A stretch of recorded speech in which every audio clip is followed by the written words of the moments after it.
তো তোমাদেরকে যেগুলি ক্লাস হলো গ্রুপ আর পর্যায় কিভাবে বের করবা এটা ফুল কনসেপ্ট আজকে আমি তোমাদেরকে দিয়ে দিব। আশা করি তোমাদের এই ক্লাসের পরে মনে হয় না যে আর ইয়ে করা লাগবে। এখন তোমাদের মোস্ট প্রবলেম যেটা বুঝতে হবে সেটা হলো ক্লাসটা দেখলে অলমোস্ট খাতা প্র্যাকটিস করতে।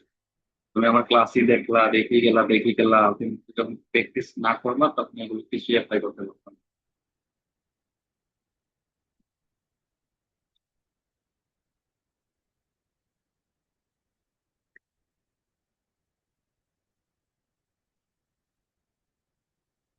দেখো, আমার নিয়মের মতো করে, জাস্ট আমার নিয়মের মতো করে আমি তিনটা ইকুয়েশন তৈরি করছি যোজনী বের করার জন্য। জাস্ট মৌলগুলা, হ্যাঁ, জাস্ট মৌলগুলা কিভাবে যোজনী বের করবা সেই সিস্টেমটা আমি তোমাদেরকে দেখাবো। বাট এমনিতে তোমাদের যৌগ আছে, ঠিক আছে, আয়ন আছে, ওগুলো যোজনী কিভাবে বের করবো ওটা আমি তোমাদেরকে দেখাই দিছি।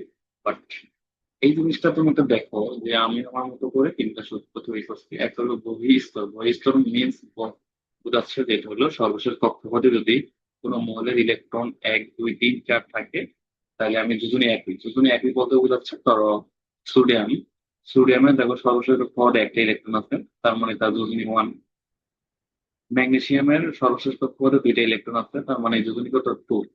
এভাবে অনেক এক্সাম্পল দেওয়া আছে। আমার একটা যদি দেখি অ্যালুমিনিয়াম, তার সর্বশেষ কক্ষপথে তিনটা ইলেকট্রন আছে, তার মানে যোজনী 3। আর কার্বনের সর্বশেষ কক্ষপথে চারটা ইলেকট্রন আছে, তার মানে 4। অর্থাৎ আলটিমেটলি কি হয় যেটা হলো, আগে তোমরা কনসেপ্টটা বুঝো। কনসেপ্ট হলো তিনটে ইকুয়েশন, দ্যাটস ইট, আর কিছু না।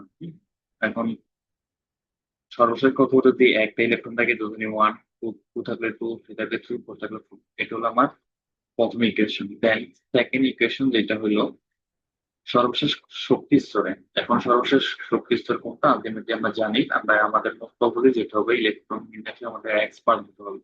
এখন ইলেকট্রন বিন্যাস যদি তুমি পারো, তুমি কি করতে হবে, তোমাদের আগে মোস্ট প্রবাবলি 1 থেকে 40টা পর্যন্ত পারমাণবিক সংখ্যা মনে রাখতে হবে। হ্যাঁ, পারমাণবিক সংখ্যা যদি তুমি পারো তাহলে তুমি যোজনী বের করতে পারবা। তুমি জানার সংখ্যা না, তুমি যোজনী বের করতে পারবা, দেন পারমাণবিক গড় সংখ্যা বের করতে পারবা। হ্যাঁ, কিছু কিছু মৌলের পারমাণবিক গড় সংখ্যা ডাবল হয়ে কিছু বেড়ে যায়, যেগুলো একটু ডিফারেন্স আছে সেগুলো একটু মনে রাখা ট্রাই করবা। আর যেগুলো জোড় সংখ্যা আছে সেগুলো জোরে ডাবল হয়ে যাবে, যেমন 20 আছে, 40 আছে, এই টাইপস।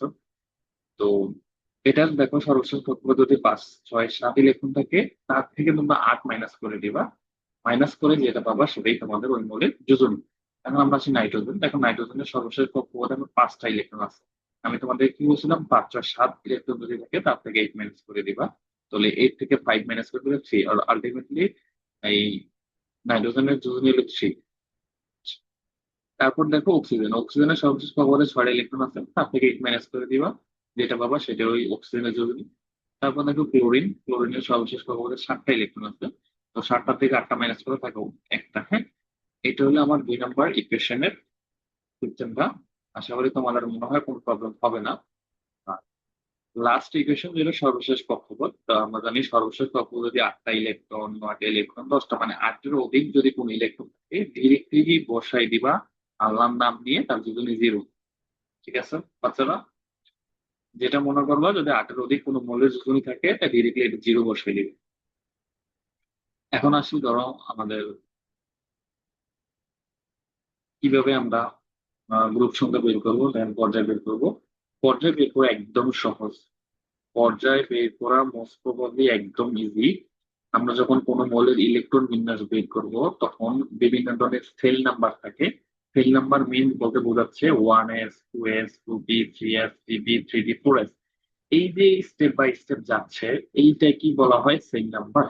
এখন ধরো আমি পটাশিয়ামের ইলেকট্রন বিন্যাস করলাম, আমি ফুল ইলেকট্রন বিন্যাসটা এখন দেখাচ্ছি না, জাস্ট লাস্ট ট্রামটা একটু দেখাচ্ছি।